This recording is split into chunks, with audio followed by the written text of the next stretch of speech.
देशवासियों, जय हिंद। मैं हूँ जसवंत राज परमार, सेवाड़ी, मुंबई। भारत के बहुत से हिस्सों में बारिश ने तबाही मचा दी है। वहाँ के पानी से घर, कॉलोनियाँ, गांव सब तबाह हो गए हैं। वहाँ का जनजीवन ठप हो गया है। नेशनल हाईवे टूट गए हैं।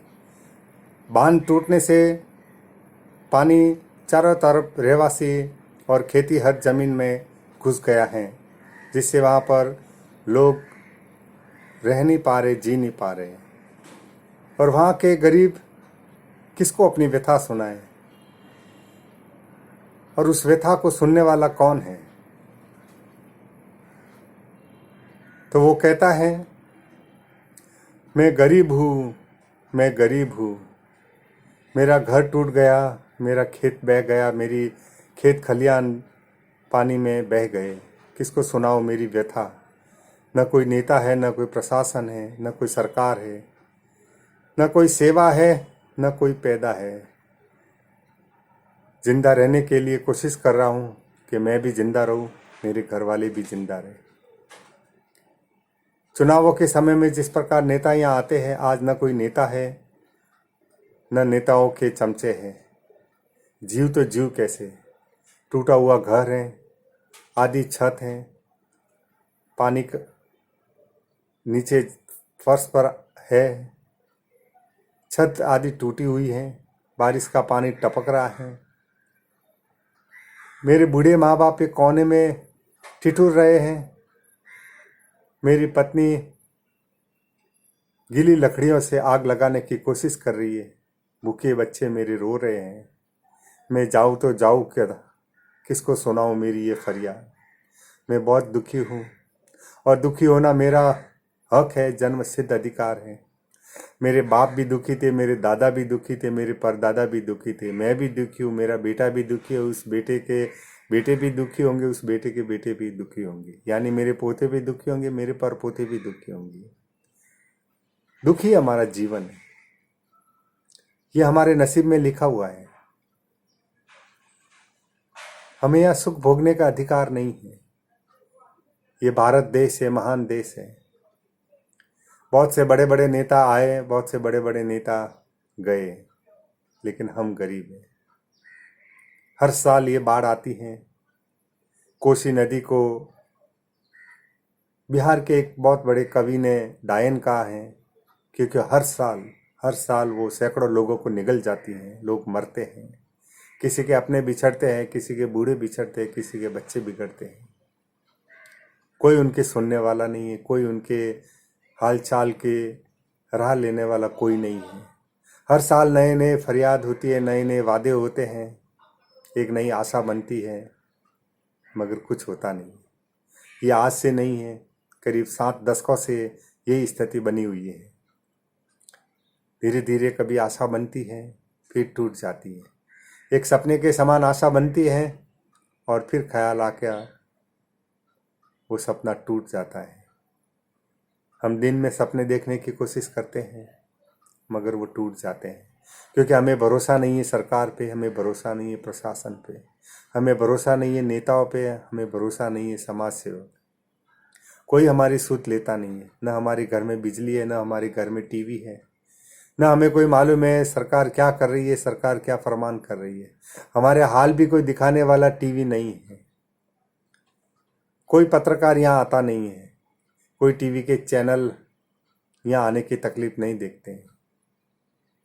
कल एक आशा की किरण बनी जब जी न्यूज़ वालों ने यहाँ आकर हमारी दुर्दशा, हमारी फरियाद ली, हमारे हालचाल पूछे, हमारी दीनता का बयान लिया।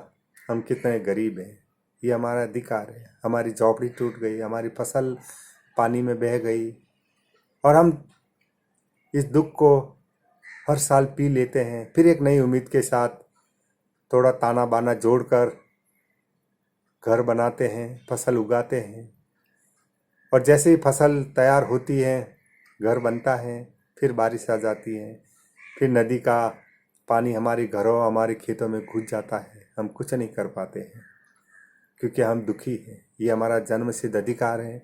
दुख भोगना हमारा अधिकार है, क्योंकि दुख हमें विरासत में मिला है। हम किसी के दायरे में नहीं आते हैं, न समाज के दायरे में आते हैं, न सरकार के दायरे में आते हैं, न प्रशासन के दायरे में आते हैं। न हमारे पास कोई टीवी है, न हमारे पास कोई नेट है, न हमारे पास कोई मोबाइल है। हम न किसी की बात समझ पाते हैं, न हमारी बात किसी को समझाने की कोशिश करते हैं, क्योंकि हमारे पास साधन नहीं है। माना कि ये 2020 है, माना कि राम मंदिर बन रहा है, माना कि चंद्रमा पे यान जा रहा है, माना कि बहुत बड़ा नेता है दिल्ली में, माना कि बहुत बड़ा नेता बिहार में है, लेकिन हमारी क्या काम के? हम तो गरीब हैं, और ये गरीबी का छोला हम ओढ़े हुए हैं, गरीबी का दामन थामे हुए हैं। गरीबी की गोद में हम पलते पड़ते हैं, गरीबी की गोद में ही हम जीते हैं। गरीबी हमारे क्या बिगाड़ेगी? गरीबी हमें विरासत में मिली हुई है, और गरीबी से हमको कोई डर लगता नहीं है। लेकिन अफसोस है, अफसोस हमें बहुत है इस दुनिया पर, जो बड़े बड़े शहरों में, बड़ी बड़ी कोठियों में, बड़े बड़े आलीशान मकानों में, एसी कोचों में बैठकर फरमान करते हैं। चुनाव आते हैं, चुनाव में बड़े बड़े वादे करते हैं और चले जाते हैं। क्या उनकी ये जिम्मेदारी नहीं है कि आज से नहीं 7 दशकों से हम जिस प्रकार की तकलीफ देख रहे हैं, क्या उसका कोई निदान न कर सकते? क्या उनके पास कोई ऐसी योजना नहीं होती है? क्यों योजना नहीं बनाते हैं? छोटा मोटा मरहम करने से ये समस्या खत्म नहीं होती है। हम बहुत दुखी, हम बहुत तकलीफ देख रहे हैं, और जिन लोगों ने हमारे हालात ठीक करने का जिम्मा लिया है, जिन्होंने चुनावों में वादा किया है, मैं उन लोगों से ये कहना चाहता हूँ, हाथ जोड़कर विनम्र विनती करके ये कहना चाहता हूँ कि जरा कुदरत से डरिए। कुदरत आपका भी एक है, हमारा भी एक ही है, और जब कुदरत का जिस दिन डंडा लगेगा, न तुम्हारे ऑफिस एसी रहेंगे, न तुम्हारा कुर्सी रहेगा। इसलिए अभी भी वक्त है, समझ जाओ। हमें किसी से कोई डर नहीं है, हमारा कोई स्वार्थ नहीं है, क्योंकि हम तो गरीब हैं, और गरीब का हालत कौन क्या बिगाड़ेगा? हम तो जन्म से गरीब हैं, मरते भी गरीबी में। लेकिन जिस दिन ये गरीबी आपके गले लग गई, आपकी 7 पीढ़ियों पर असर हो जाएगा। आपके विचारों में गरीबी आ गई, आपके जीवन में गरीबी आ गई, आपके हालात गरीब बन गए, आपको बहुत मुश्किल होगा। इसलिए मैं आप लोगों से यही प्रार्थना करता हूँ कि ये जो हमारी एक महामारी से भी बड़ी बीमारी है, हर साल नदी का पानी आता है, हर साल हमारे घर बह जाते हैं, जन हानि होती है, धन हानि होती है, खेत खलियान डूब जाते हैं, पशुओं की हानि होती है। हमारा मन बहुत दुखी होता है। हम ईश्वर से प्रार्थना करते हैं, आपसे प्रार्थना करते हैं, हमारी सुध लीजिए। हमने कोई गुनाह नहीं किया इंसान के रूप में जीवन लेकर। हमारे भी बच्चे हैं, हमारी भी औरतें हैं, हमारे भी माँ बाप हैं, सब कुछ है हमारे पास, लेकिन हमारे पास खुशी नहीं है, क्योंकि हमारी कोई इस देश में, इस राज्य में कोई सुनने वाला है नहीं। इसलिए आपसे विनती है, हमारा ख्याल कीजिए। और ये सालों की जो तकलीफ है, नदी का पानी हमारे खेत, हमारे घरों, हमारे गांवों में घुस आता है, और जो नुकसान देके जाता है, कई सालों तक हम उसकी भरपाई नहीं कर पाते हैं। आपसे निवेदन है, इसका कुछ न कुछ इलाज कीजिए। देशवासियों, आप ज़रूर इस बात को ध्यान में रखिए। हम भी भारत देश के वासी हैं, आप भी भारत देश के वासी हैं। आज भारत में 6-7 राज्यों में हर साल की तरह बाढ़ से लोगों की भयंकर